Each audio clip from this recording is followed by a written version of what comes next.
Chapter 8, Exercise Set A. There are two exercise sets in Chapter 8. The first one is about the interval estimations along with some theoretical background. The second one is about hypothesis testing. This is the first one. Here we go. In 1995, Cook County, Illinois conducted a study to determine how far the head of households travels to work. A simple random sample of 2,500 households was chosen and the occupants were interviewed. The survey found that the mean commuting time for the heads of household was 42.6 minutes and the standard deviation was 16.7 minutes. 1.1. Explain why the normal distribution is appropriate for the inferential analysis in this case. In short, you can use this, the z-table, the normal table, and of course you have to explain why. Now 1.2, using that normal approximation, estimate the 95% confidence interval for the true mean commuting time. The observed mean of 42.6 minutes is best point estimate, but the real mean commuting time, the true mean commuting time, maybe a little bit higher or a little bit less. We're going to get some interval estimation. That's what this 95% confidence interval is all about. 1.3, estimate the 95% upper confidence bound. This time the interval is just one-sided, only upper bound is interesting. Okay, let's begin. Let's begin with 1.1.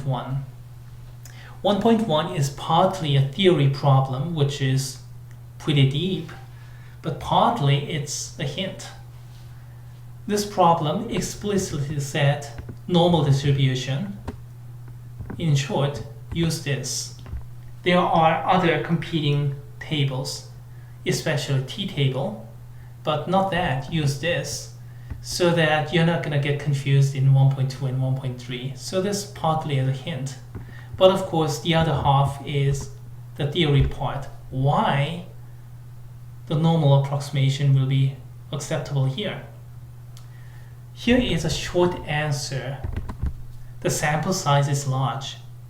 The sample size is 2,500 households. That's large enough. As a matter of fact, anything larger than 100 is considered good enough for normal approximation. According to our textbook authors, anything greater than 50 is still okay. Personally, I like to have 100 or more. 2,500, big enough. Now that's acceptable for full credit in 1011 course, but for some students who want to go a little bit deeper, let me give you a little bit better, deeper explanation. It kind of goes like this. It's related to so-called the central limit theorem. What is the central limit theorem? Roughly speaking, it kind of goes like this. No matter what kind of probability distribution you start off with, if you just repeat it over and over again, the same thing over and over again independently, and take the average, then the average will roughly follow a normal curve. And that process is called the normal approximation. That's a rough description of the central limit theorem. Now, there are still several key components here. One is about mean. Did I say the average? Yeah, do the same thing over and over again and take the average. Yeah. This one is about the mean. So if you're not really interested in the mean, then the central limit theorem doesn't apply. Next, central limit theorem has, well, limit in there. So we have an approximation when there's a certain kind of limit, and in this case the limit is large sample size. If sample size gets larger and larger and larger, then we get better and better and better limit behavior, and 2,500 is considered pretty good. Number 3, did I say do the same thing over and over again independently? That's gonna be covered by the simple random sampling. It's kind of like EARN model with replacement.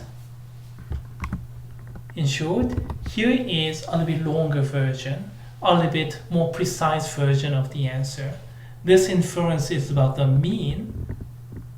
If it is not about the mean, then you cannot use the normal approximation.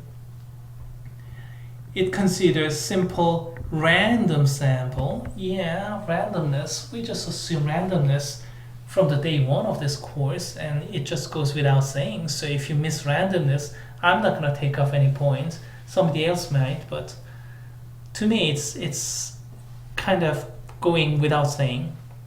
Now, large sample size, this is a key portion because we have to consider large sample size and smaller sample size.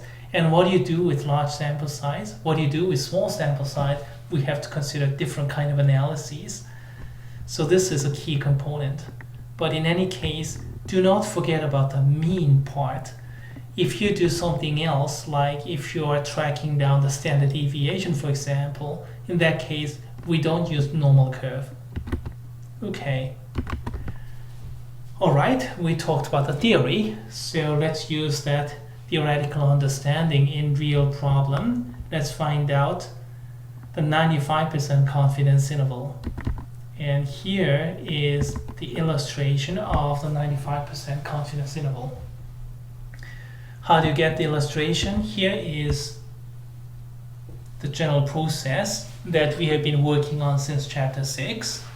Outline, center, end, and shade.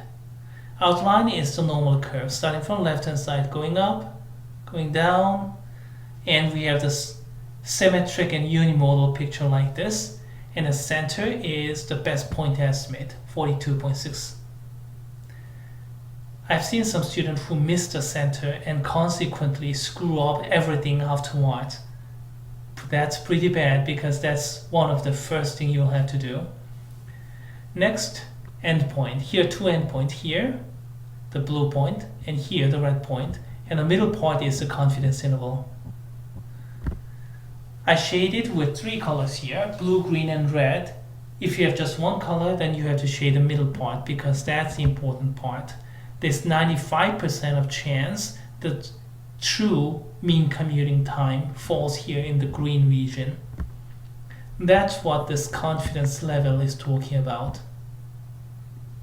Now, how do you find out the endpoint, x1 and x2? Please remember this formula. Z-score is end minus center over standard error. Let me expand the font a little bit more. This I usually call this formula number 1 because it's so important. Now, in this particular case, what is the standard error?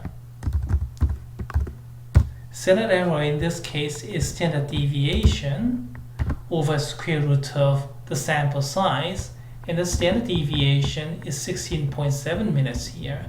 If there were more than one standard deviations here, then it can get a little bit confusing, but in this particular case, nothing to be confused. There's only one standard deviation given, we'll just use that. Same goes for sample size. Same goes to center. And how about the end? Well, we have 2 endpoints, x1 or x2, but I'm going to use the first one, the blue one.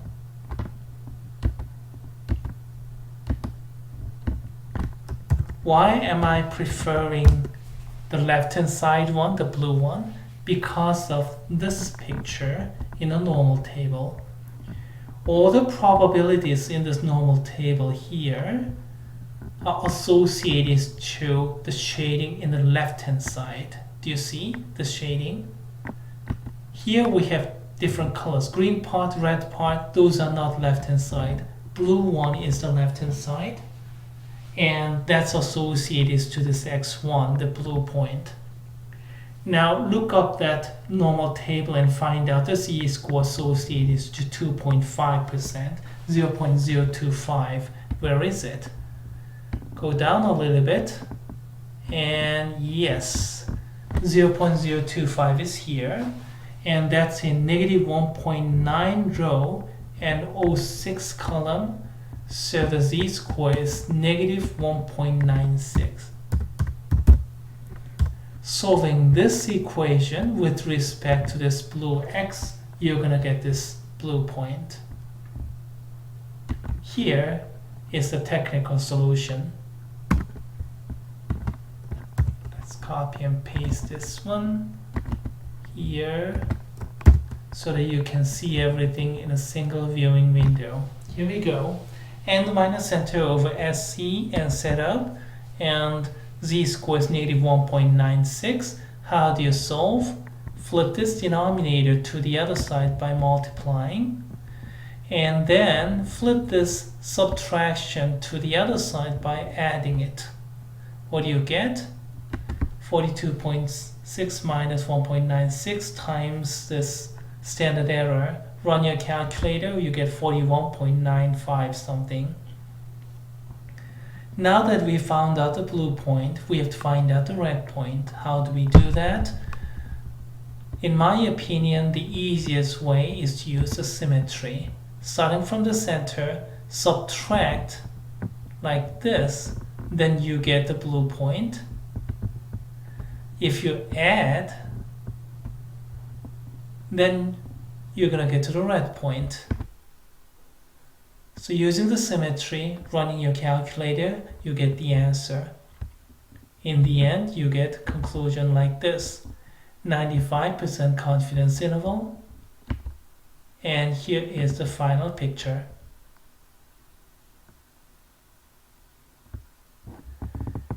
Okay, how about the next problem? 95% upper confidence bound. This time outline is just one-sided. We want just an upper bound here, not the interval starting from left-hand side and ending there. Shading is this blue part. There's 95% of chance that the true mean commuting time is less than this upper bound. It can go all the way down, theoretically to even negative time, but that's ridiculous. That's because this is normal approximation, not the real deal. Okay, how do you find out this x value? Again, the same deal. Z-score is end minus center over standard error, which is standard deviation over square root of the sample size, isn't it? Is 16.7. Yes, that is correct standard deviation. And that should be equal to, oh, let me expand the font. That should be equal to appropriate z-score associated to this x value. So what is the x value associated to, what is a z-score associated to this 95%? Where do we see 95%? We'll have to go to the second page. 95%, 0.95. Here we go. 1.64 gives us 0.9495. 1.65 gives me 0.9505. So I'm going to estimate it as 1.645. And we got an equation.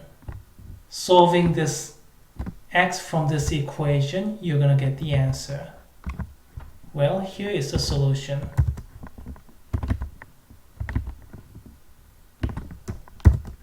C equal to 1.645 approximately.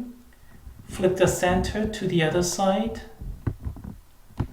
We get this. Run your calculator. Voila, you have the answer. That is the 95% upper confidence bound. Here is the conclusion.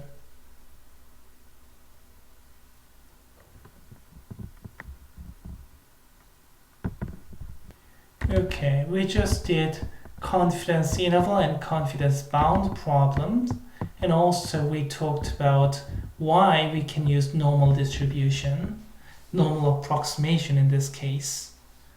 Problem 2, we're going to consider another case that we can use normal approximation.